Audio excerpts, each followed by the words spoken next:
Welcome to Risk Roundup.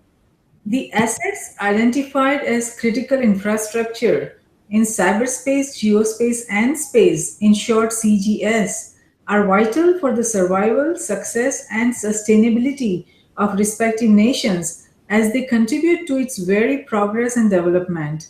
These systems and assets, whether physical, digital, financial, or virtual, are so vital to the nation that the incapacity or destruction of such systems or assets would have a debilitating impact on not only the physical or geopolitical security, but also the economic security, public health, or safety, or any combination of those matters. These infrastructures must maintain their optimal conditions under all circumstances. Safeguarding the critical infrastructures in cyberspace, geospace, and space needs to be the utmost priority for each and every nation, its government, industries, organizations, academia, and individuals, in short referred to as NGIOAI. The well-being of the planet, human species, regions, nations, and industries relies upon the safety, security, and sustainability of the critical infrastructure. Those assets, systems, and networks in cyberspace, geospace, and space that underpin the very fundamentals of a sustainable society. To discuss this further, I'm delighted to welcome Ernest Wohnig, an Air Force intelligence officer and decorated with National Intelligence Council medallion.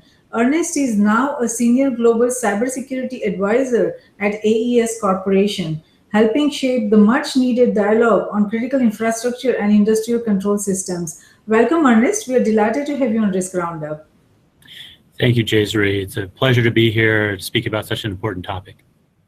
Wonderful, Ernest. So, for the sake of our global viewers and listeners, let's begin by defining and explaining what is critical infrastructure. Can you explain in the simplest terms possible what do we mean by critical infrastructure? Absolutely. Critical infrastructure is basically the underpinning systems that enable modern life. I mean, it's what allows us as a globe to structurally support 7.3 billion people. These include systems such as water, transportation, electric, obviously, oil and gas, telecommunications, and even in advanced societies or developed societies, financial and banking, obviously, is a critical underpinning system. That is a very good explanation, Ernest. Now, why do some infrastructure in CGS, that means cyberspace, geospace, and space, get classified as a global or national concern? Are there any criteria that would determine those? I think in regards to a number of issues, you have potential for loss of life, you have regional, national, global economic capabilities and impact. National defense obviously is one that rises to the top very often, but also quality of life.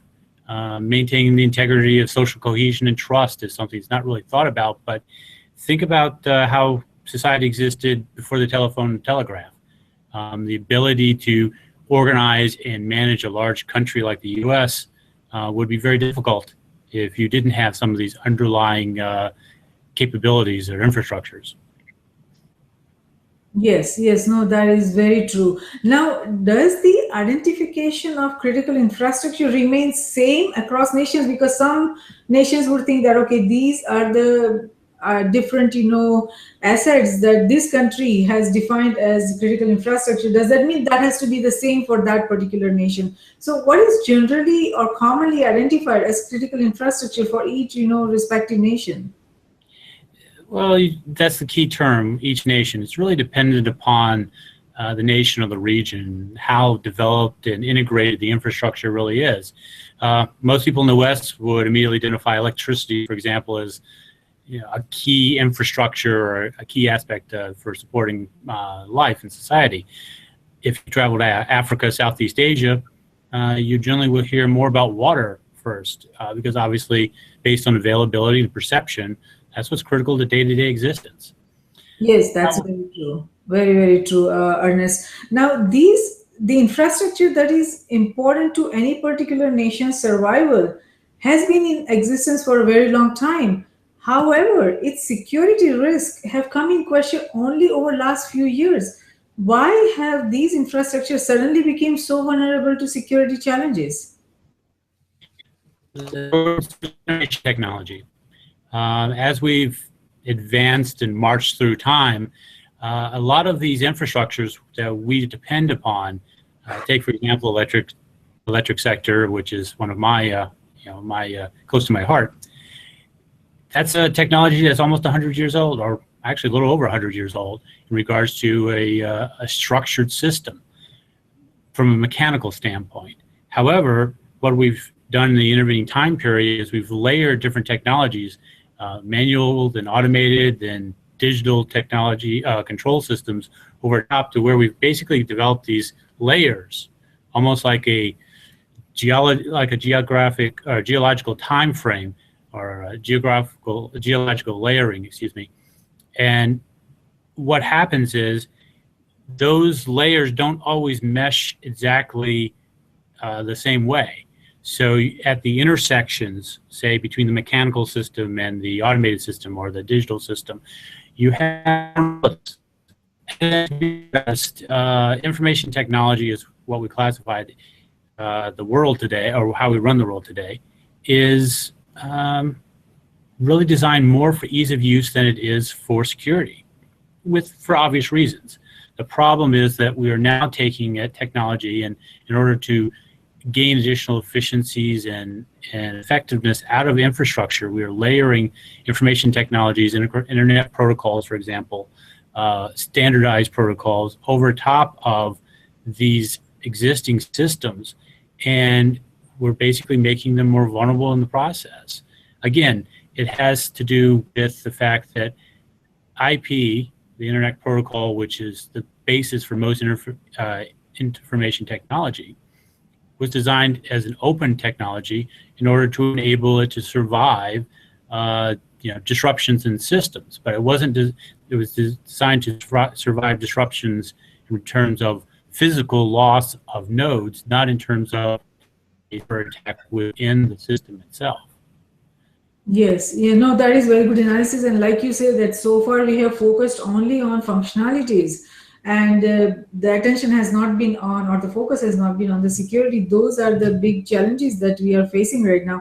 So, based on your experience over the years working in this field, what do you think are the most critical threats to critical infrastructures if you look at, cyberspace, geospace, or space?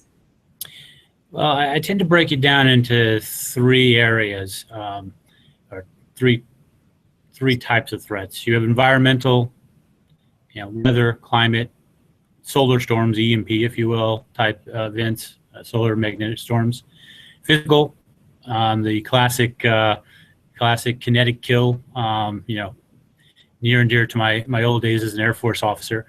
And then, of course, cyber, which is the more growing, the more prevalent now, and also the more difficult to provide attribution to, and also more stable than the physical attack options.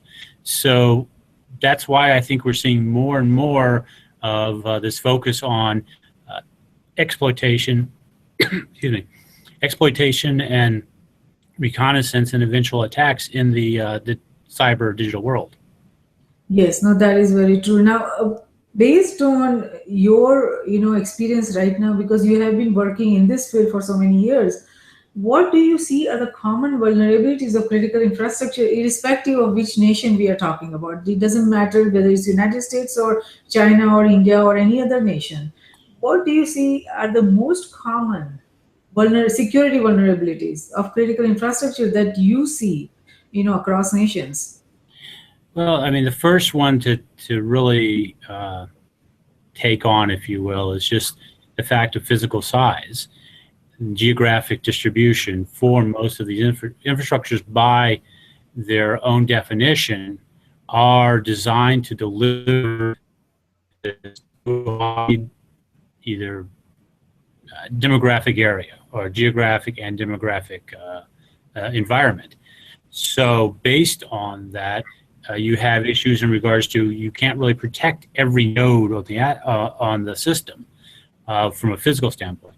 The same really is developing the cyber world. It's very difficult with these sprawling systems, especially as we provide more and more connectivity as the Internet of Things basically broadens the footprint and the vulnerability footprints, what I'm speaking thereof, as well as the availability of access to the Internet and to systems that are connected to the Internet.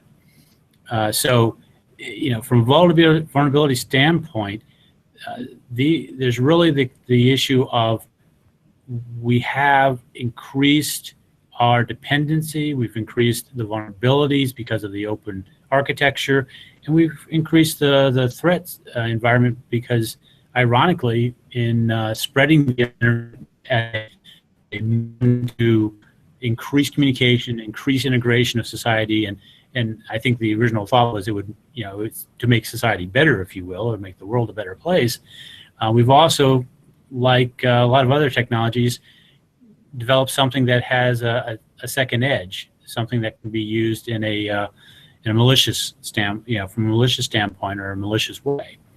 So, I mean, and for the systems that we're talking about, the more powerful attacks, actually, no matter where you're talking about, Asia, North America, South America, Europe, and what we're beginning to see some examples are what we call, basically combined cyber-physical attacks, where because the systems are so dependent upon the IT infrastructure, if you start destroying particular nodes from a physical standpoint, you can damage the system by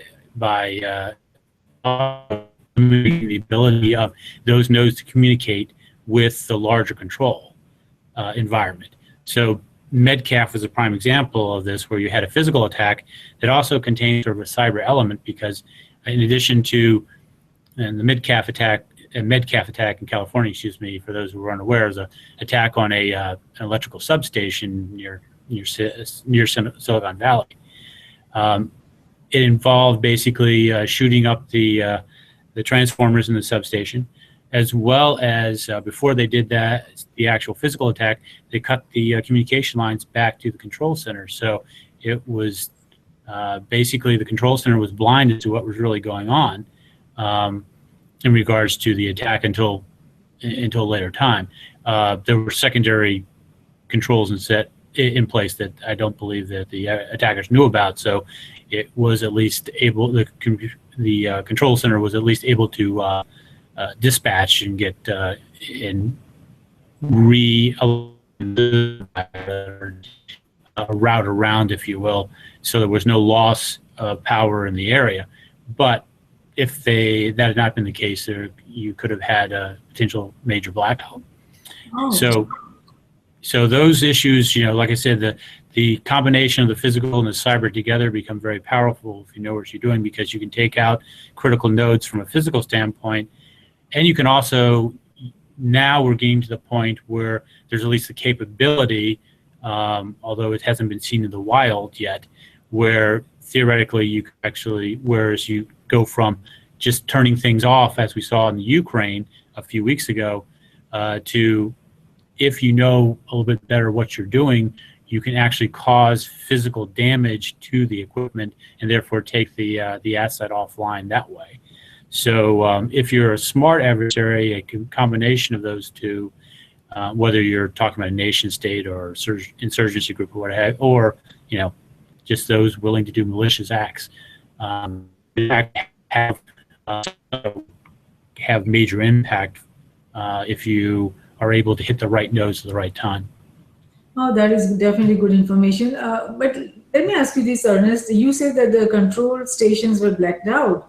So how are critical infrastructures controlled currently? Let me correct myself. The control center itself was not blacked out. What happened is they cut the communications back to the control center, so that it was difficult for the control center to know what was going on in regards to the substation itself. So now, that said, in regards to the recent Ukraine attack that was brought to light, like I said, that happened a few weeks ago, the data that was brought to light on that indicated that basically the adversary in that case actually, in addition to penetrating the system and being able to turn off equipment, apparently also conducted a attack on the telecom service switch network that they actually used, so customers couldn't actually call in to let the control center know that their power was out. So that makes it much more difficult made it much difficult for the utility to then figure out what do we need to do in regards to returning service to the customers. Right. I know that definitely that is good information. Now, based on different how you work with each different nation, how are, and not only nation but also different industries, different sectors that you're working with critical infrastructure, how are they defining, or what do they constitute that it's an attack on critical infrastructure? Because many number of things could happen to any infrastructure, whether it's a physical infrastructure or cyber, or whether it's financial. When do they say that, okay, we are under attack, or there is an attack on our critical infrastructure? And it's very depending on the country involved in the region and a number of factors, obviously.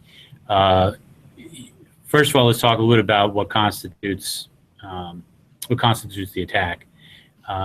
In my mind, well, this goes back, unfortunately, to my Air Force, again, to my Air Force young lieutenant days in the 90s, when I was arguing Toffler's war and anti-war with my superiors, and we were standing up the first information warfare squadron.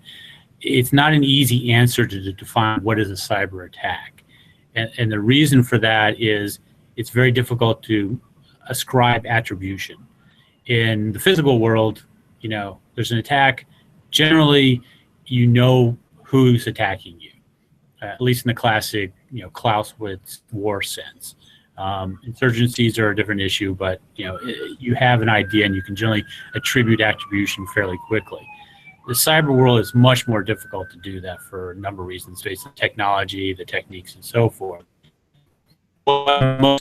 And because of that, it also becomes very difficult to respond. The U.S., like I said, back in my Air Force days, we were looking at the issue and we realized even back then, this is 20 years ago almost, that it was going to be very difficult to provide enough evidence for an attack, provide enough evidence after an attack, a cyber attack, to then be able to attribute it to someone and to be able to advise either a combatant commander, a military commander, or even at the national level, national command and control level, that an attack had occurred, that the evidence was, ironclad, and that we knew exactly who it was.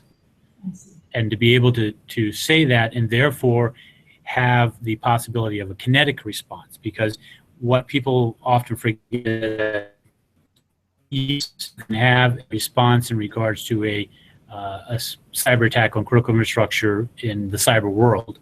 I mean, assuming you can attribute the attack, but in most cases, most nations are going to respond with some sort of physical kinetic attack because they don't have the capability. There are probably, you can count on your hand, one hand, the number of countries that have, let's just say, strong cyber attack capabilities, and even smaller set with cyber security capabilities. You're talking about the U.S., you're talking about Russia, you're talking about China, Iran, maybe North Korea to a certain extent, depending on your level of sophistication. Most other countries haven't devoted the resources to be able to conduct a cyber attack in response, or would have a limited capability, or would have to rely on an ally. In those cases, you get in, as I was mentioning, get into dangerous waters, because if you can't respond with mind, probably you're going to entertain the idea of a physical attack, which immediately begins escalation. So that's the issue from the National Command Authority and from the decision making, wartime decision making. Right. Going towards your question in regards to, I think the other part of that is what constitutes an attack from the standpoint of what assets. So in my mind, it's very difficult not to look at any attempt to degrade or destroy the ability of a cyber, the ability to degrade or destroy the infrastructure's ability to provide services pretty much is what would, I think, constitute an attack. Again, the problem then is what level of degradation, what level of loss of service for how long, and that sort of thing, to the proper response. There was this idea, of course, in the Cold War era for a while of flexible response or escalation. And the question is, okay, what is proper escalation at that point? How do you define that? Each country has to define it for itself. And more importantly, what they have not done, most countries have not done, is actually advertise to the world, if you will, or to their adversaries in some way, what exactly is the next step. If you attacked my electrical system, is my first response to go back and attack your electrical system, or is my first response to basically, nuke your capital city? And that's something that most countries have not really laid out as what their actual plan of response is in regards to cyber attack. Yes, there are no rules in the cyber war yet defined, so it's Exactly. confusing, how this is going to shape up. Now, criticality of an infrastructure depends on a nation and its interdependencies both within and across its boundaries. If one of the infrastructure will be attacked, other will also likely be affected. Can you give an example of some of the interdependencies of critical infrastructure that you see across nations? Absolutely. The way to think about it is, a four-legged stool or four-legged chair. If you take out one of the legs, the others may stand up for a while, but it's not going to be very comfortable, and eventually someone's going to fall. The fact is that Hurricane Sandy, for example, showed how interconnected the electricity and telecom infrastructures are, because it's very difficult to, as I mentioned in regards to the Ukraine issue, it's very difficult to bring the power system back up, especially if you have widespread outages with a lot of nodes down, a lot of substations, a lot of damage. If you don't have telecommunications to, understand, hopefully get the automated system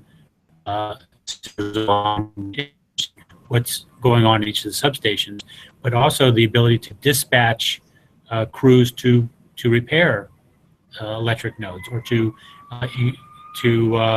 put new lines up, or to even understand where customers have an outage. This also bleeds over into oil and gas, for example. Excuse me. Without electricity, gas station pumps don't work. So most gas stations may have a backup generator that will last for a certain period of time, and then even though you have fuel, you may not be able to get out of the ground and put it into vehicles, for rescue or for first responders. Same issue. You get similar issues in regards to oil and gas and transportation. One of the issues we're seeing, and this is not a cyber issue, but it's an interdependency issue in regards to the fact that there's not enough pipeline coming out of North Dakota in regards to the buildup of oil and gas infrastructure around in regards to fracking and so forth. And we've had to put it onto rolling stock, onto trains. And that has had a falling impact on things like delivery, on things like safety and so forth, concerns about safety anyway. So all of those interdependencies, if you lose one of the key infrastructures, whether that be electricity or water or the ability to move oil and gas in from a transportation standpoint, telecommunications, you're basically you're going to quickly find that the others are going to eventually fold just because of the pressure. One final first world issue, if you will, in regards to infrastructure interdependencies is modern finance. If you don't have telecommunications, banks don't work anymore. We don't keep the amount of currency that we used to in place. Everything tends to be electronic.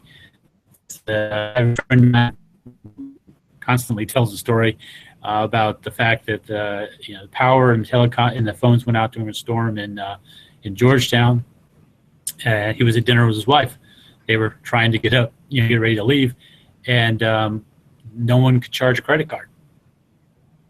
And so it was a nice establishment. Obviously, he wasn't carrying around that kind of cash, and they eventually found a way to deal with it. But luckily, that was a one-off situation for a 24-hour period. But those are the sort of things that happen when you lose critical aspects of the infrastructure.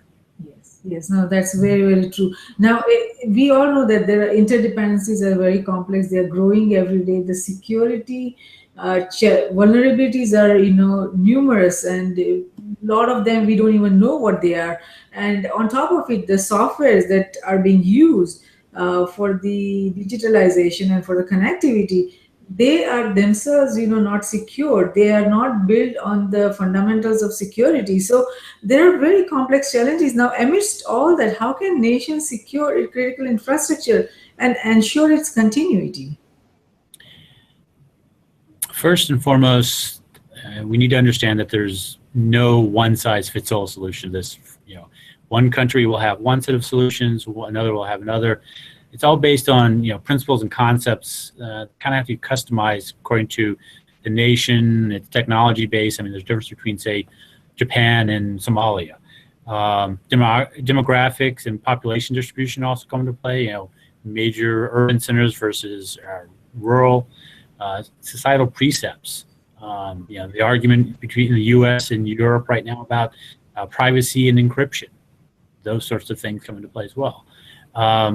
And not to put too fine a point on it, but position on the world stage, also comes into play, because if the higher user rate in regards to developed infrastructure capabilities and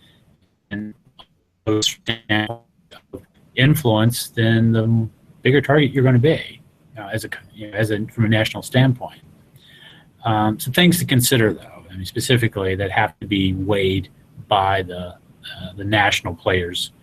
If you're thinking about this in regards to your country, one is partnerships, commercial infrastructure providers and government, both regulatory, law enforcement, defense, and then also government and the IT industry within the country should be a point of interest, let's just say, because in reality, depending on the type of infrastructure you have, depending on how much information technology you have in place, if you will, could have a major impact on a government's ability to even have the knowledge and the expertise to respond, much less defend its infrastructure, respond to an incident, much less respond.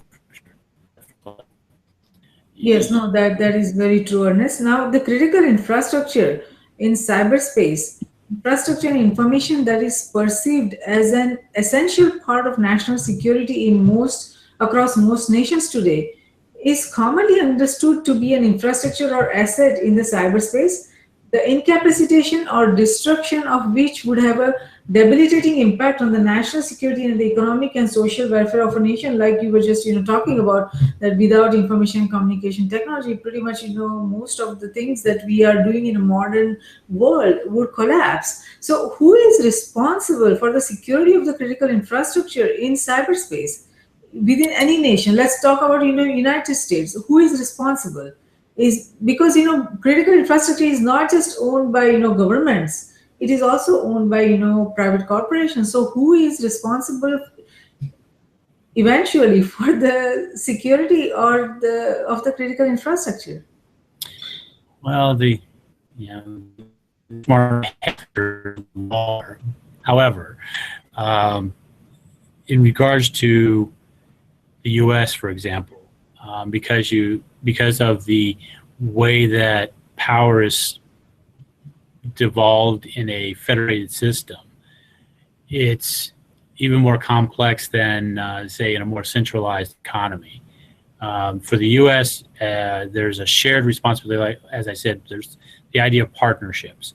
And we're working through this, the U.S. is, in regards to how do you properly partner government with commercial, because as you noted, in most cases, the infrastructure is not owned by the government, it's owned by commercial entities. And sometimes regulated and sometimes actually free, private, investor owned. And in those cases, it's very difficult for a democratic government to instruct a free enterprise organization, company, resources in a particular way. The way the U.S. is getting, is sort of circling around that problem, if you will, is a couple of things. One, the government is working with commercial entities to understand their problems, if you will, their concerns in regards to how they defend their infrastructure. Also, you have NIST, the cybersecurity framework that's been developed to sort of help commercial entities, along with other standards that are in place. You're also seeing a case where the government, i.e. DHS and other entities within the government are, with limited resources, offering to come out and test, if you will, how mature, how good your cybersecurity programs are for certain critical infrastructure organizations. And that's a resource. So depending on that is not necessarily, a lot of cases the timeliness of that is not immediate. Let's put it that way. The other thing is from a legislative standpoint, we saw CISA pass just recently, and that is going to help commercial companies in regards to being able to report when things happen without having to worry about some of the liabilities issues that at least in the electric sector have been of major concern. So those types of situations where you make it easier to share information, government makes it easier to share information. The ISACs that the government has helped set up, the information sharing analysis centers, are definite concept that I think should be replicated by other governments if they're looking at how they can help industry and not just try to regulate the issue. The problem we have in regards to cybersecurity, and I will tell you, having been on the government for spent a fair amount of time on the commercial side, in government you are, as you said, you're worried about security, you're not necessarily as worried about the price tag, because the dollars that you receive are netted for that particular, or set aside for fenced for that particular function. In a commercial entity, there's a bottom line.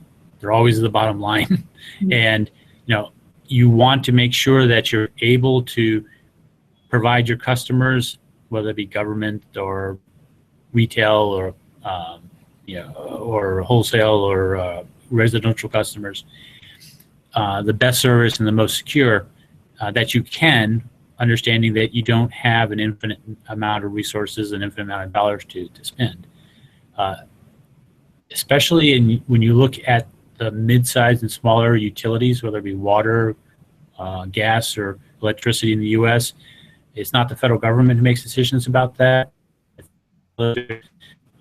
Regulated utilities, they have a state level, generally, or local level regulatory authority that they have to go to and defend from a business standpoint why they should be able to raise, for example, the electric sector, another penny per kilowatt on residences, every kilowatt a resident uses in order to increase security, the cybersecurity of the system.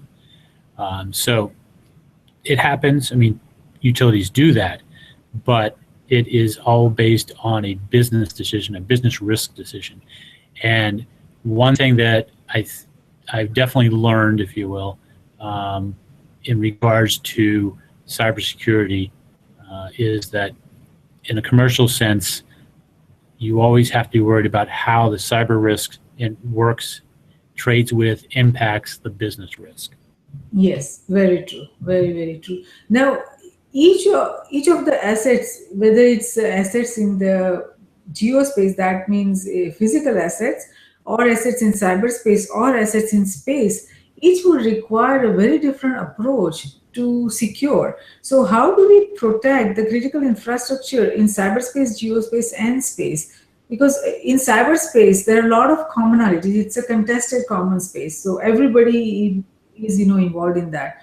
Nations geographical boundaries would define what are those physical assets, and we can contain that. But again, space also is the same story, just like cyberspace, that all the assets are contested commons. So how do we protect the critical infrastructure in cyberspace, geospace, and space? Well, you ask such easy questions, Jayshree. From a again, looking at this from a cyber perspective, if you will, and by that I'm also talking about the fact is that satellite systems and even the International Space Station all are operated utilizing information technology of some sort or another, telecommunications technology in the case as the case.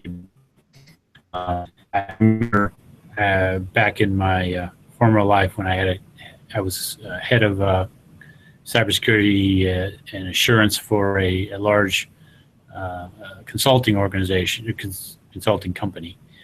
My team members came to me one day with an assignment we received about the need to accredit the security of the International Space Station system, their information systems on the International Space Station. I tried saying that 3 times. Looking back at it, I was surprised that they'd even thought about it, but at the same time, I was also pleased that they had thought about it and had asked someone to take a look at it. So that was probably 10 years ago. So I think that there's a couple of different ways in regards to how we protect them. There's first the issue that we have to understand what we have. This is a very basic. You have to know what you're trying to protect. Yes, absolutely. And a lot of times that's forgotten, or when we do figure out what we have to protect, we decide, no, we're going to protect everything. And when and there's an axiom about that too. When you protect everything, you protect nothing. So at least in the first part is figure out what your assets are in those realms. Determine then based on that, what are your priorities? What are the critical nodes? What happens if I lose these 5 nodes, nothing happens, or it may be painful, but the system itself survives. However, if I lose this 6th one here, then the whole system collapses. There's a cascade. So obviously, I'm going to spend a little more on that sixth asset, whether it be a satellite, whether it be telecommunication satellite, or a electricity node, or a substation, or or like some module on the station. In regards to that, the simplest thing is to actually understand what you're protecting, prioritize it, understand the interdependencies, and not just within the system, but potentially, as we talked about before, between the systems, the infrastructures. And then you actually have to make the decision to invest the resources. And that comes down to someone having the authority to generally there's an accountability issue, or accountability and authority issue, let's put it that way. In the end, there has to be a single belly button, a single individual who understands the risk to the system, okay? Understands the risk if something happens to the system, and then is willing and able to make the decision that that risk requires this much investment in regards to mitigating security of some sort. Or if they decide they don't, then they know that they're the ones on the hook if something bad happens in regards to that. They've accepted that. What tends to happen in a lot of organizations, and government, commercial or otherwise, is either people make decisions about risk that they're really not at the right level to make, it's not theirs to make, or there's no one to make the decision, so or no one to take authority for that decision, and therefore everyone just assumes, well, it's not my problem. Yes, no, that is very true, Ernest. And actually, in fact, the points that you described, like identify and understand your assets, prioritize them, and then define the resources that you need, and then make proper investments. But to do all that, irrespective of whether it's a private organization, private corporation, or it's a public entity, it requires a proper structure, organizational structure. Now, we see that, across nations, government, industries, organizations, academia, we don't have a defined structure to identify, evaluate, and manage risk for the not only independent risk that entities can manage on their own, but also the interdependent risk that you are talking about. We just don't have the framework for that. Even if let's say entity A finds out that there are some risks, very critical risks, that would impact the other companies within their sector or industry, or it could impact other industries or nation, they just don't have a way to take that information, scale it, and flag it and let others know that this is a very critical risk. We just don't have the structure for that. So what should be the structure of the organization responsible for managing the security risk of critical infrastructure, irrespective of cyberspace, geospace, and space? Because we have so many interdependencies and we just don't have the right organizational structure. This is a multi-year, if not multi-decade issue to resolve, I'll be quite honest. That said, I think, and I'll go back again, it depends upon the type of infrastructures that the nation has, the level of integration of those structures, how dependent they are on one another, or how independent, as the case may be, if they're not as interwoven, because that will influence the type of organizations you need in regards to response. Again, going back to my statement about no one-size-fits-all structure, you have, for example, let's go outside the U.S. and I'll come back to that because I think there's some good examples we've talked a little bit about, but I'll expound upon in regards to the U.S. Has been trying to do. But also, if you look at, for example, Singapore, Singapore has the benefit of being a highly developed infrastructure and society within a fairly small defined geographic area. So there's, they have some benefits they can play off in that regard. They've taken a very, and also their government tends to be a more, what's the right word? Have a mentality than say, and more directive and be closer to problems because they are a city versus a large country like the U.S. or Russia, where you have multiple areas of government and so forth. They've taken it upon themselves in the last couple of years, actually, last 18 months to 2 years, to address cybersecurity and address these threats, these technology threats, in a very defined way. They've basically said, we're going to establish governmental entities that are going to be responsible for evaluating and responding to these types of issues. They've also, decided that they're going to play on the advantage or on the benefit they already have in the fact that because of the structure of the society, of government personnel in regards to executives and with commercial executives tend to be very tight. There's a lot of commonality, interlacing, if you will. So that's a case where you have a society that is able to play upon some of its strengths, things that we wouldn't necessarily look at or necessarily be able to do in the U.S. because of a different structure.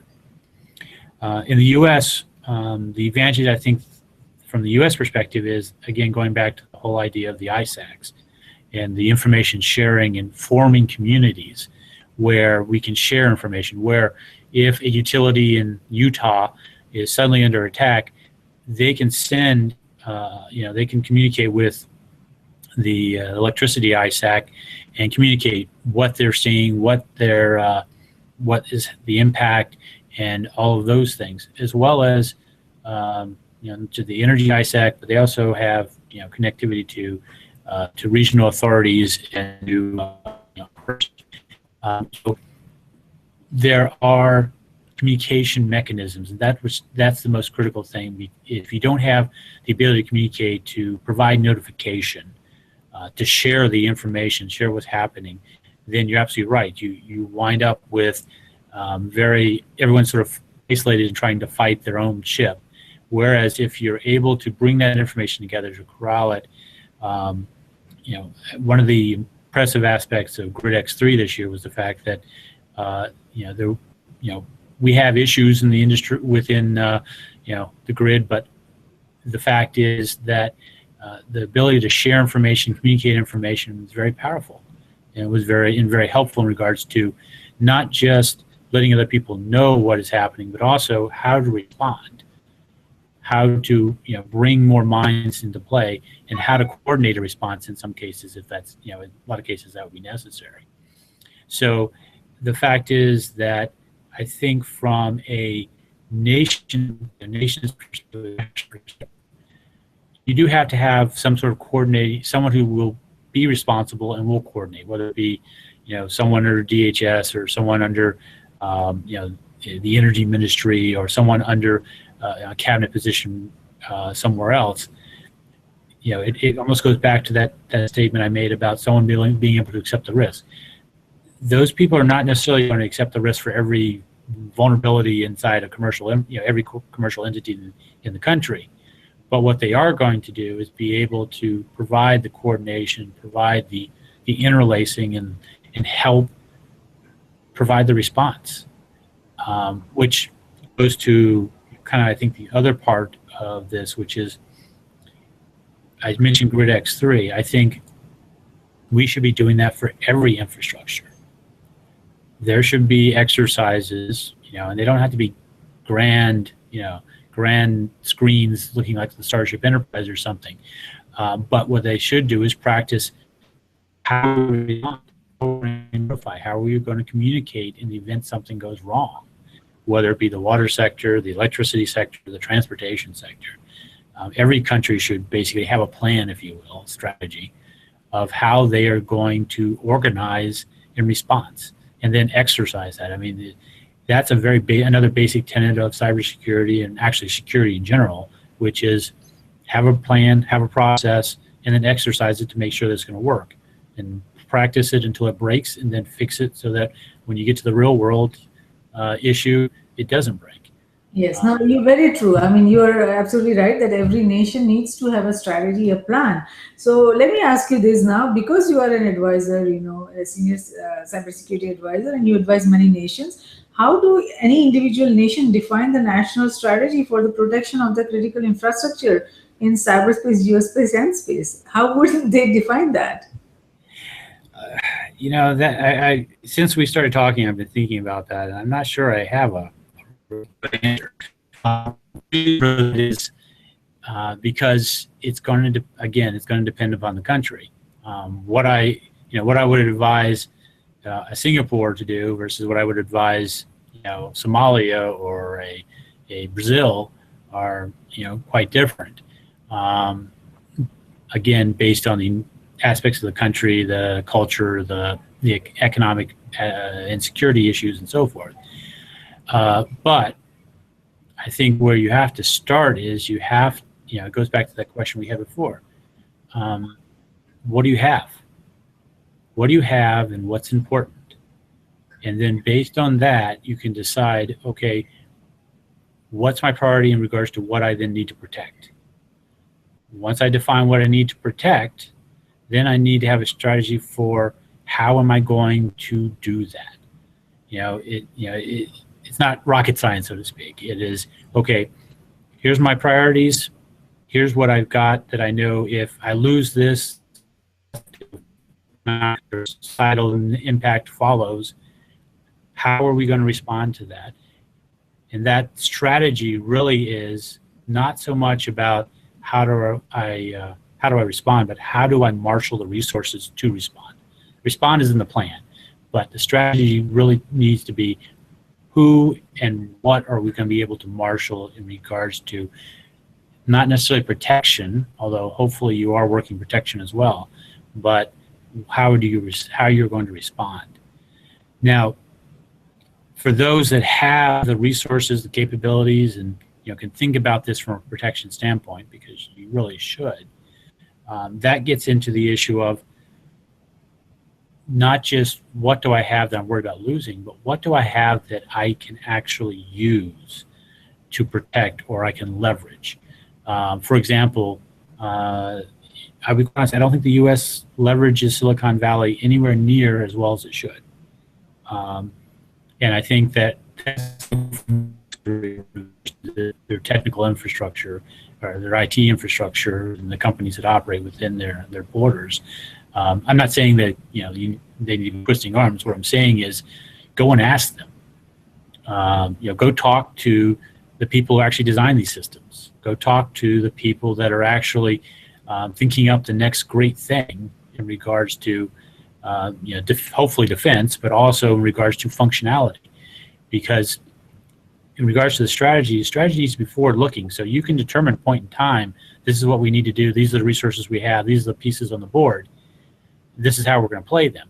But the problem is, if you're not looking at that, I won't say every day, but probably at least every week, every month, and understanding how the pieces have moved while you were looking away, and how new pieces have come on the board and maybe some others have left, and then how you're going to respond to that, how your strategy needs to change and respond to that. You're going to be shortchanging yourself, and you're going to be potentially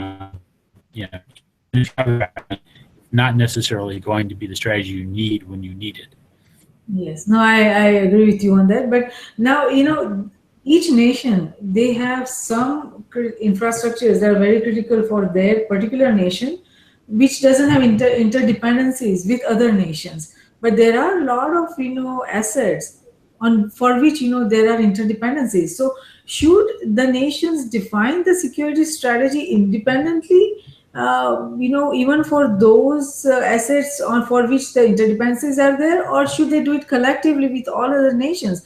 Because there are several assets, like financial system, if you talk about, or cyberspace, if you talk about. I mean, this is a common for each nation. So absolutely, are they going to define the strategy to secure it independently, or they are going to do it collectively?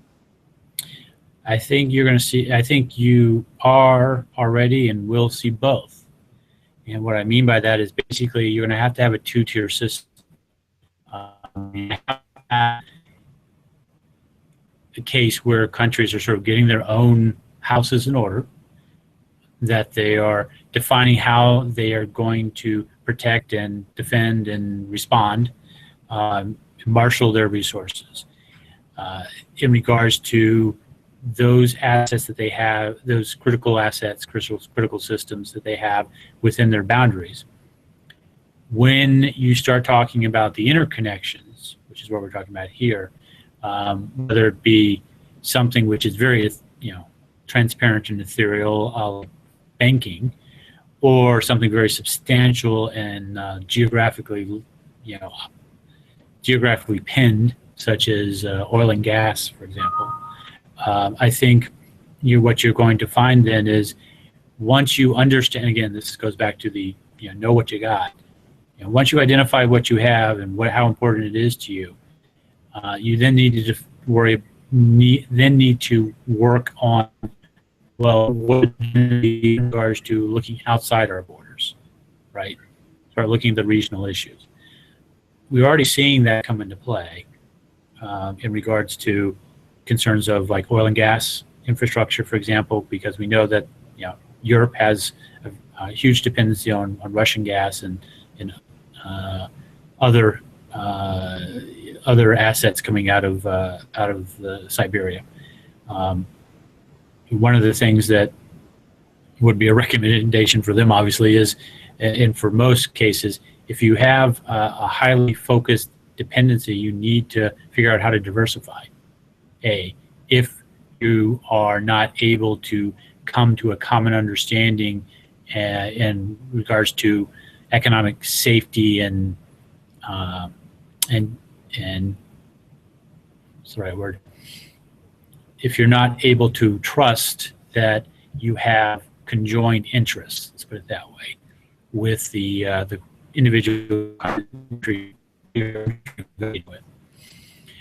So obviously you want diversification in that standpoint, from that standpoint. The other aspect in regards to this, though, is what I think you're getting at, for example, with the financial sector.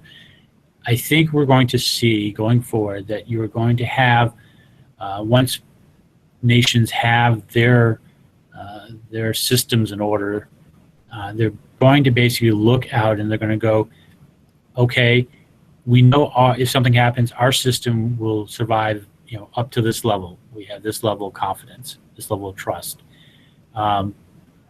What's your level of trust? Tell us if we are the same in regards, by this I mean the country across the border, the neighbor. Tell us if you have what you've done to secure your systems, at least to the point of understanding that you're both operating at a similar level in regard to how secure your networks, your infrastructures are. And if you will, in regards to negotiations at the national level, we're already seeing some of these issues, for example, between the US and Europe about data protection. Different concepts of what data protection is, or how important certain data sets are, and how you secure them. How secure are they? So, I think we're already seeing a move in that regard. We'll see it in other infrastructures as well. Waters can become very important in certain parts of the world in the near future as we continue to have population growth and other factors in play. So, then you've got the similar issues in regards to if you're dependent upon your neighbor for oil, gas, for water, for electricity, for example, if you don't produce enough internally, all of those are going to require that you have more interaction and more than just the existing agreements. I think one of the things we'll start to see, and we see this already in where, similar to what I was talking about before, for example, cloud computing is becoming much more prevalent, and there's a question about security. So a lot of companies, are basically doing what I said in regards to, okay, tell me how secure, tell me what you're doing in regards to securing my data that's now sitting on your cloud. Okay, that meets the criteria or the systems parameters, security parameters for what I consider appropriate. So I'm going to now share my data with you. I'm going to share, or not share, but I'm going to use your service. I trust you, if you will, that you'll maintain the same level of security that I do. And I think what you're going to see is that's now going to start happening at the nation state and the regional level, where basically it becomes a question of, country X, this is my security posture in regards to that my infrastructure, and I know that I depend upon you in some point or in some way in regards to that infrastructure. We're buying electricity, we're buying. I need a level of comfort, if you will, that you're protecting your grid or your water supply at the same level. So there's going to be these interjoining, what we call service level agreements, if you will, security level agreements in the commercial world. But I think you're going to have, in a national sense, just as we have right now security agreements in regards to the concept of treaty nations, you're going to have similar agreements, type international agreements that are going to come along in regards to ensuring that if something happens to my infrastructure, I'm not going to spread it to yours, or vice versa.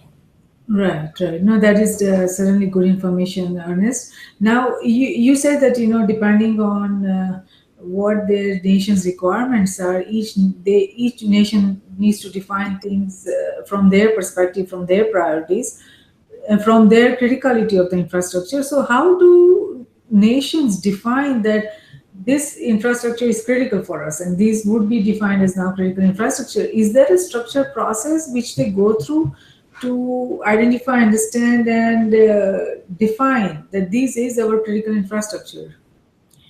I think there is. I don't know if there's necessarily a model right now in regards to that specifically. I recognize the international model, but I think there's some basic principles that come into play. First of all, loss of life. If you lose, and this discussion's been passed around for most OECD developed countries in regards to after about 3 days without electricity, the thin veneer of civilization begins to peel back a bit because you just once you lose electricity for that length of time, as we talked about, the three-legged stools fall over. That may not be the case for some countries that are used to intermittent power or used to intermittent water or used to intermittent access to fuel, oil, and gas. But at some point, you're going to have a breaking. You're going to have a breaking point. So, the first issue that generally comes up is, what about loss of life? What happens to the hospitals? What happens to the food supply? What happens to, et cetera, in regards to, and then how does it negatively impact the populace? Cities are really problematic in that regard because it's hard to get enough food, much less any food and water, much less anything else into a major metropolitan city without electricity and without transportation, modern transportation. You lose either of those, quite honestly, most major metropolitan areas become uninhabitable very quickly.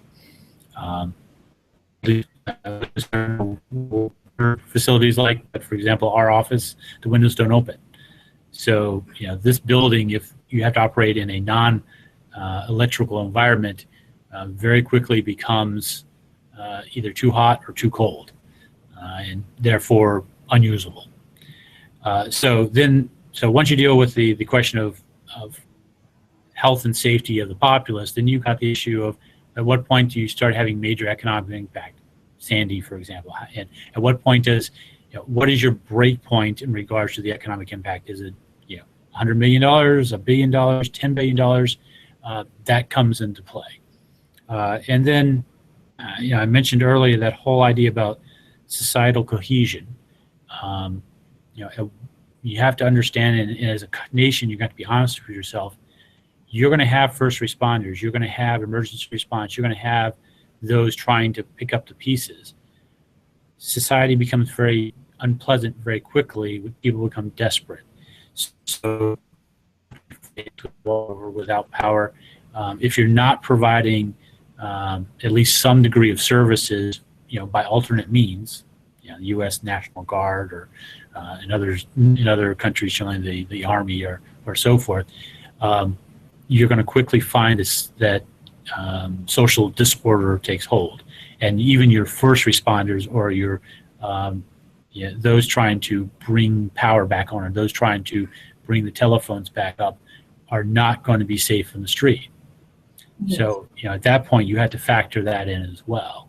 Right. I know you're absolutely right. Now, based on your experience, what do you think or feel that is essential for the safety and security of nation's critical infrastructure? That one fundamental thing that needs to be there.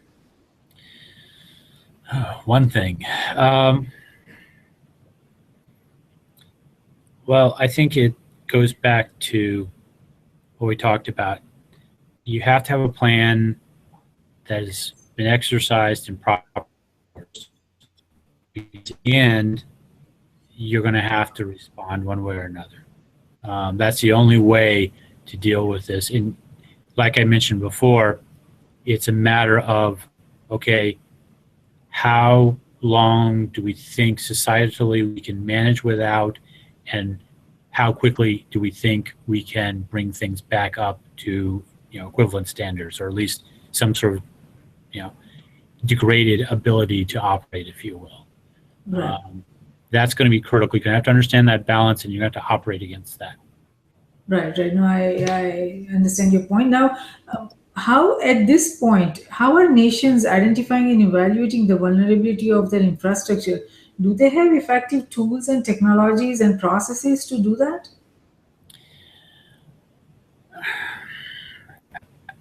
I think nations fall into probably three different categories in that regard. There's the ostriches that basically just have their heads in the sand. Okay. Probably, three-quarters of the world or so. Now, half of those have, are trying to deal with, not having infrastructure to begin with in the way that we think about it anyway. But the other, another percentage at least of certain regions that I think are just beginning now to understand that how vulnerable they are.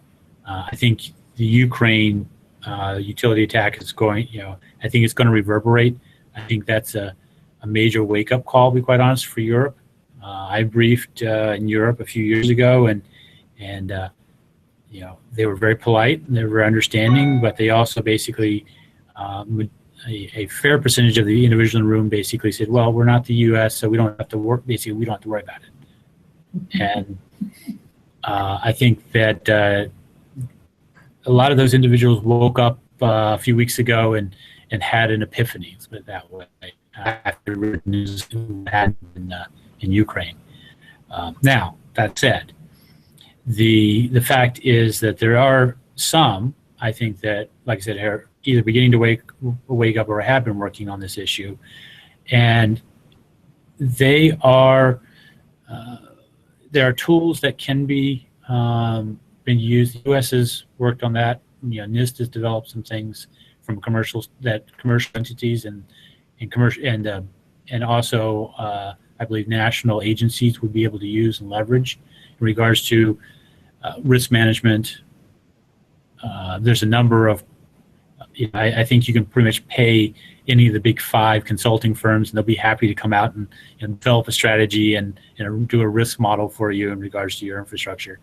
Now, you also have to be willing to spend a lot of money, so and be willing to have someone else come in and do it for you versus having someone who probably understands, i.e. you and the individuals within the country who understand the fact is that I don't think most countries have taken the time to do this. I think there's probably maybe on both hands I could count the number of countries that have actually done this, and in my mind done it to the degree that actually makes it worthwhile. Difference between actually doing something just to show versus doing something to actually be able to have a strategy and response and to understand the vulnerabilities that you're dealing with. So for those that haven't, they're going to need to take a hard look at their infrastructure. And again, it goes back to what we talked about before. They need to look at the infrastructure. They need to understand what's critical to them at their to their society based on the principles we talked about before, and also what do they have that they can leverage in regards to capability, whether that be commercial IT, like Silicon Valley in the U.S., or whether it be some sort of international organization or corporation that they could potentially leverage on in regards to understanding better what assets they have in country that they may not have built themselves, but have in place that are critical to their survival or to their infrastructure survival. Right. For example, I mean, one of the key issues there is if you have most countries don't build, say, electric turbines. They build, those are very large, very specially built. So most countries aren't going to have someone who necessarily understands how it was designed and how the generation package, if you will, was put together. So they're going to, the country in question either needs to go back to individual who bought it, who hopefully understands why they're using what they're using it for, or in some cases, the full level of information or knowledge that you need, and you're actually going to have to look at talking to the multinational that built it, for example, and that goes for water facilities, it goes for transportation. So countries are going to, the key vulnerability a lot of countries are going to have is if they didn't build it themselves, or they don't have a technology base, i.e. they don't have an in-house, for lack of a better word, series of companies that build something equivalent or have an understanding of the technology to the point where theoretically if they had the equipment they could build on themselves, then they're in a tight spot. Yes, yes, no, you're absolutely right. Now, that is, there are a lot of different points from that is a cause of concern. But looking at, how each nations do not have at this point, similar or common ways or common standards about many, issues or many things, how they manage or how they identify or how they evaluate. So, based on your experience, how do you see nations identifying ways to reduce their infrastructure risk? I mean, once they identify that okay, these are our critical infrastructures. Now, these are the security threats, security vulnerabilities that we have because of probably because of the software that they are using, or many other reasons. So once they identify the security vulnerabilities and then possible threats that are coming their way, who defines within that organization, if it's a private organization, who is in charge of defining the response to that okay, this is how we are going to manage our risk, critical infrastructure risk? Or if it's a government entity, how they define, what is the process or structure or means of doing figuring out or strategizing, this is how we are going to manage our critical infrastructure security risk, not only for today but also for coming years. So is there any process or anybody doing that? Well, I think in regards to reducing infrastructure risk, it really, as you articulated, the fact is that once you identified what you have and have figured out that what you know and you don't know, and then you may actually have capabilities you were unaware of, which is always nice to identify. But it goes back to that sort of single belly button issue I talked about earlier, that single point of authority. In companies and even most government organizations, in a lot of governments, you will have something, it's called a chief information security officer, for example. Someone that position really is the person who's responsible, whose organization is responsible for assessing the risk, for understanding the risk, and for, if not then at least overseeing that mitigation occurs. And that person, since they understand the risk, they understand the business, hopefully, basically they're that point where you make a decision about what gets prioritized, what gets fixed, what may not get fixed. Basically, some point you may have, there's always residual risk somewhere. So you can, once you prioritize and decide what you're going to fix and how you're going to fix it, then you basically allocate the resources that you have, and anything that's left after that, you either go back to leadership and say, this is an issue, this is how it impacts the business, we need more money, or you basically make the decision that the money that will be required is better spent elsewhere in the business, and therefore we're willing to accept that risk. That's the commercial answer, if you will. On the government side, again, with commercial entities, it's a little, it's kind of hard to force them to do something. Although, for regulated industry, and so forth, those cases, the regulator has the ability to sort of say, you tell me what you're doing in regard, and we're seeing this now, tell me what you're doing in regards to cybersecurity. And in some cases they go, okay, that makes sense, that works. Or they go, no, I want that assessed and it needs to be changed because I don't think that's right, but I don't know. in some cases, just flat out saying you're not doing enough, so you need to do X, Y, or Z. NERC, for example, in the U.S., because of what has happened in the past in regards to outages and so forth, North American Electricity Reliability Coordination Entity, I can't remember the center. Anyway, NERC is responsible for basically ensuring the grid, reliability of the grid. So they have specifically provided critical infrastructure protection requirements and standards. And if the utilities don't meet those, then I'm not a big fan of compliance structures, but I do understand sometimes that's the only hammer you have, then that's what you use.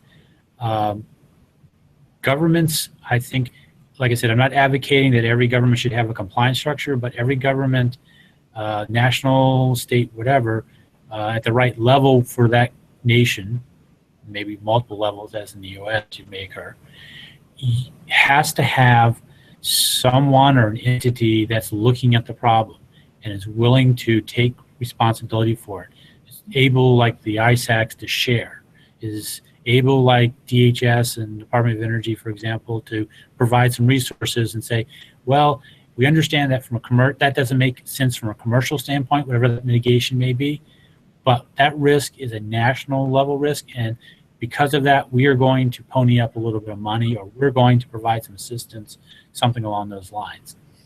That is where government is, basic government. I think the incentivized generally works better in most cases, but there's sometimes when legislation is required. Yes. And every government's going to have to look at that for themselves and be careful about it, because you don't want to legislate to the point where you hammer a business out of where you basically self-deny, if you will, or a service by legislating it out of business. But there may be certain requirements or certain levels.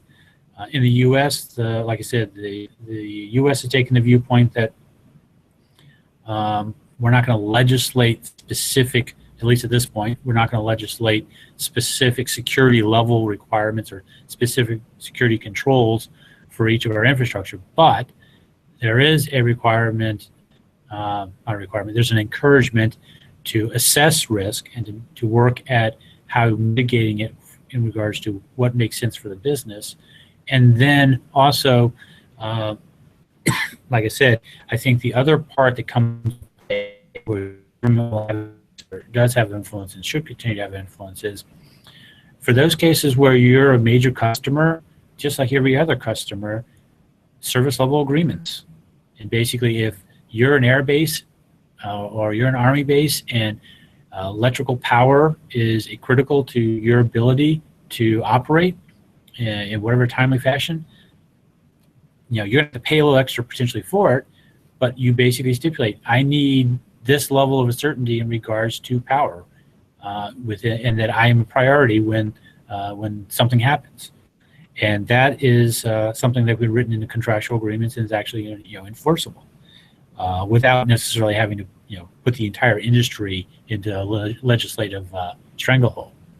Right. No, I hear your point on that. Now, compliance, again, it's a very challenging situation, because in this case, cybersecurity risk, I don't know, I'm not sure how compliance, or regulations would make any difference as far as, security. It's the nature of security threats are changing so rapidly. So I am not sure that, compliance will be effective. And the problem is that once organizations or corporations or any entity within any industry, they have only limited resources, and compliance, and legal risk and all that, they are forced to, address that first, because they don't have any choice. And then they think that, okay, we have met all the compliance requirements or regulatory requirements, so we don't have to do anything more. So they miss out on the opportunity of actually, staying on top of identifying the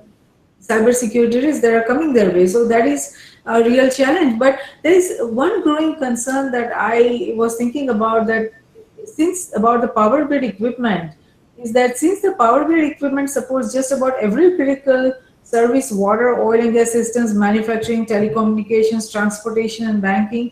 A targeted attack against these equipment can cause outages of up to 9 to 18 months. That's what some of the report says. As many of the large components of the grid are not made in the United States, if we talk about United States, and cannot be replaced in days or weeks. What are your thoughts on this, critical vulnerability? Well, I think that, and I've two minds of this. I think that in reality, the grid is a little more resilient than some people give it credit for, first of all. But at the same time, I don't think we should allow ourselves a false sense of security. You're absolutely right there. I mean, there are certain transformers that are, they're just mammoth entities, and they take a long time to produce, months, if not years in some cases, to get new ones based on supply chain. And then, generally there's only a very limited number of spares, to the point of a few, depending on the companies in question. There are some of that.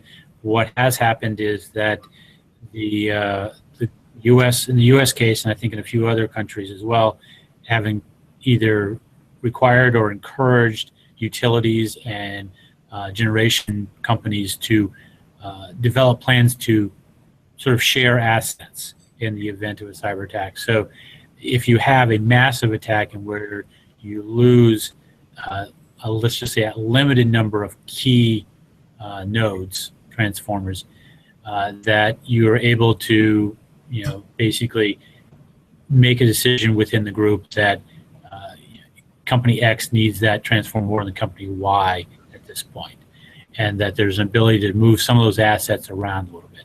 It's not an ideal solution, not a perfect solution, and it only works if the number of nodes or substations in the case of electricity that you lose are limited. From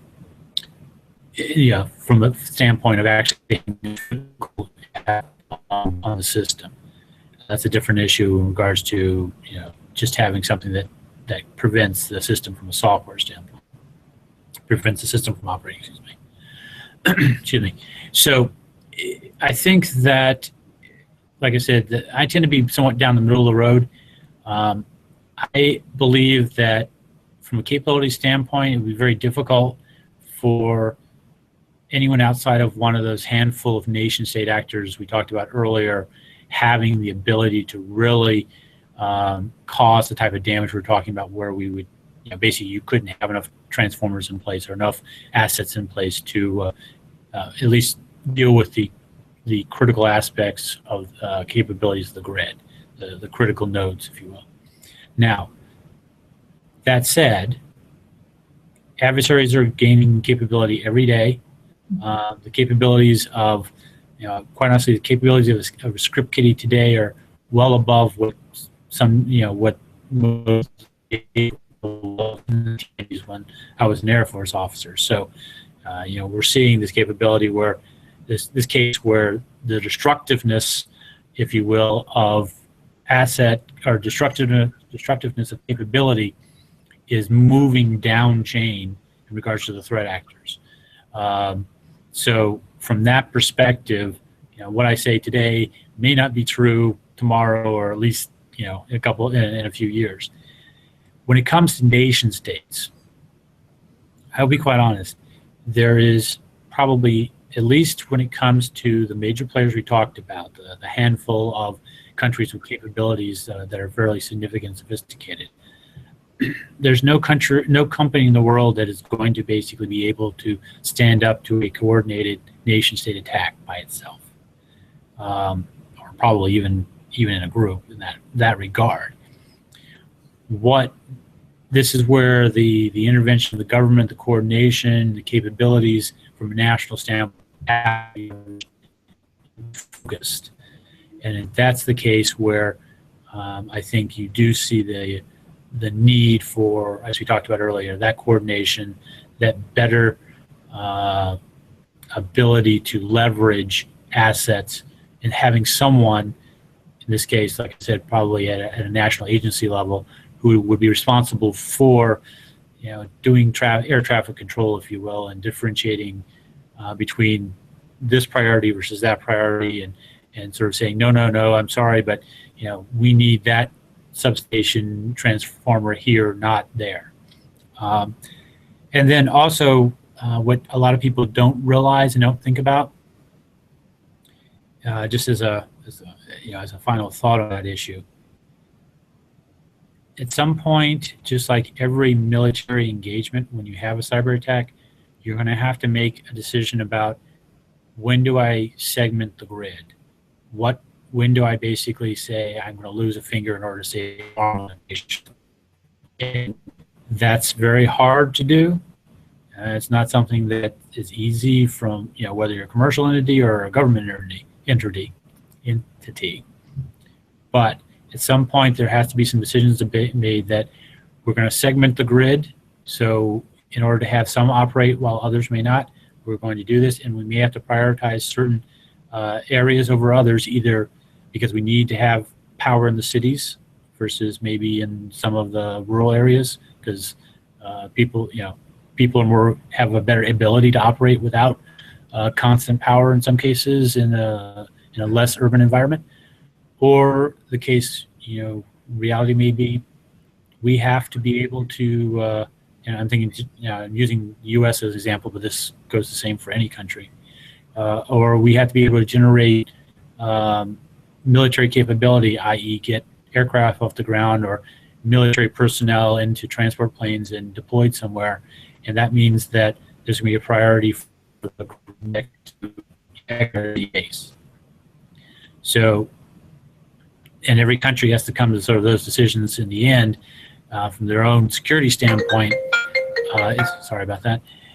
In regards to whether there's either a loss of life issue, a balance of national versus economic capabilities, or just national survival may come into play in some of these scenarios, where there may be cases where you move from first coordination to, like we said, segmentation, to at some point you may even get to, I don't think that the U.S. has contemplated this, or most Western countries have contemplated, but at some point, if you find yourself in a true war situation where there may be a decision that it's no longer a commercial asset, it's now a national asset, and therefore you have to exercise national security control.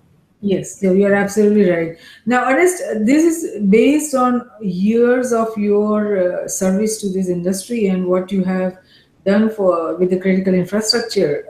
What is your biggest takeaway towards securing critical infrastructure? My biggest takeaway, to be quite honest, is that you have to know what you have. I mean, that's the simplest thing. And by that, I mean, you have to know what assets that you're actually looking at and trying to defend. That's the same whether you're a company or you're a country. If you don't know what you have, and you don't know where it's at, and you don't know what it's connected to, in this case, then there's no way to defend it. You can't defend what you don't know. Yes, you're absolutely right. Now, what is that one thing you would like to change about how critical infrastructure security is viewed and addressed today? Hype.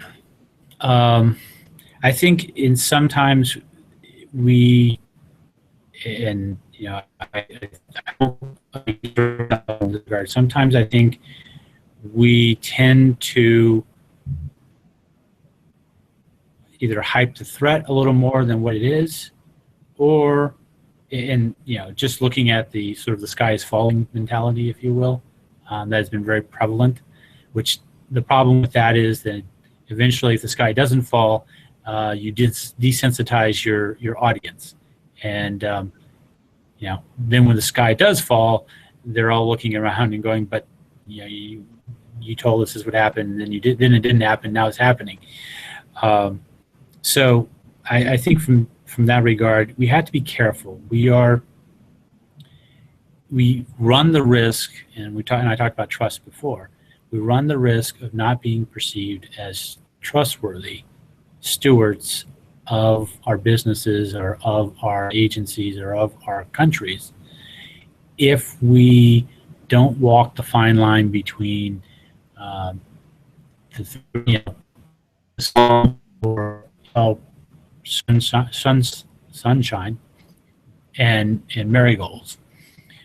So if we're not careful, we run the risk, like I said, of basically not being trusted by the people we need to be trusted by. So when we do give the warning that actually something really bad is happening or going to happen or that we need to deal with, then we run the risk of them assuming that we're just typing again. I saw one of the things as an Air Force officer you learn very quickly, your credibility, and quite honestly as a consultant I learned this too, your credibility is your number one asset. That's why people will trust you if you have credibility and you have a reputation. It's also the easiest thing to lose. And as soon as you lose it, as a security professional, you lose your ability at that point to influence the decision makers who are going to make the decision about that's important to the business, not important to the business. We're going to resource that. We're not that's not a critical national issue. All those in the end rely upon your credibility as a professional. Yes, no, you are absolutely right. It's all about credibility. So, Ernest, we are going to conclude our session here. We have taken so much of your time. I think we have passed 1 hour. And you have such a wealth of experience that we can probably talk about these, critical infrastructure for probably hours, without stopping. But I think we'll have to conclude our session here. And we appreciate you, coming on Risk Roundup and spending so much time and giving your valuable insight and input to how we can manage our critical infrastructure security risk effectively. So thank you for that, Ernest. Well, thank you for the invitation. And again, it was a pleasure speaking with you, Jayshree. Thank you, Ernest. So while cyberspace has created unprecedented opportunities for economic growth across NGIOAI, it has also created unparalleled opportunities for criminals, spies, activists, thieves, and opportunists to cause serious economic and national security challenges and security risks nations face today. How effectively nations or each of its components will be able to work together toward the common goal of securing cyberspace will ultimately impact how secure each nation's critical infrastructure will be and the degree to which the global society continues to reap the benefits of living in the digital global age. Risk Group Cybersecurity Risk Research Center and Strategic Security Risk Research Center are created for this very purpose so that we can collectively identify, evaluate, and manage the risk-facing nations in cyberspace, geospace, and space. And we have an opportunity to have a dialogue with experts and executives like Ernest, and who are kind enough to come on this Roundup and share their wisdom, share their insight, and give us, their valuable feedback so that we can collectively make the process of managing the security risk, effectively better in this very complicated and very complex world. So let's manage the existing and emerging risks together. For more information on the Risk Roundups, to watch the Risk Roundup videos or to hear the Risk Roundup podcast, please go to riskgroupllc.com. Do not forget to share and subscribe. Until next time, I'm Jayshree Pandya signing off. See you next time. Thank you.